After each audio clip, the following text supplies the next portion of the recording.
Family went more than 2 months without power after Hurricane Maria devastated his home. Now a 17-year-old from Puerto Rico is resettling here in the Bay Area. But what makes his story especially remarkable here is the Lakeland family taking him in despite their own hardships.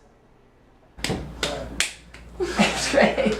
Yeah. Ask these kids what makes a family. Even if we did have so many doubts about it, it was still best just to step back and to look at, if I were in that position, I would want someone to help me out. Jalen and his sister Nina say all you need is love, something they are giving unconditionally to Wilfredo Rodriguez, the newest addition to their family.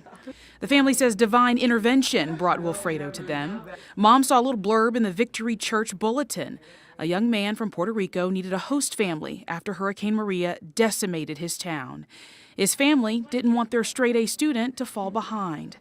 But you see, Jalen's family was already dealing with so much. Their dad suffering from fire and chemical burns on more than 80% of his body after an explosion that made headlines at a warehouse near Lakeland Linder Airport back in September. I was worried about when Wilfredo got here more for him, because even though the 4 people in my family had to get used to 1 new person, this was one boy who had to get used to 4 new people. Jalen knows what it's like to feel left out. You see, kids can be cruel to someone with Tourette's syndrome and autism. Through hardship, though, Jalen found a purpose. He started the nonprofit Jalen's Challenge in 2008. And when Wilfredo's family dropped him off, he only knew 5 words: yes and no, and the names of 3 fast food restaurants. Emancipation Proclamation of January 1. But he's picking up on English quickly, thriving on the basketball team at Victory Christian Academy and watching the NBA. Good job, Will! Who's your favorite basketball player? LeBron James. Yeah!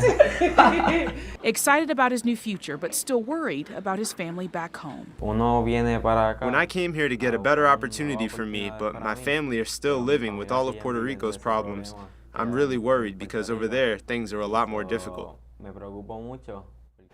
But what started as a host family situation just might be permanent. Wilfredo says he loves it here, and his parents are glad he has a better opportunity in the States. So we'll definitely keep you updated on what happens.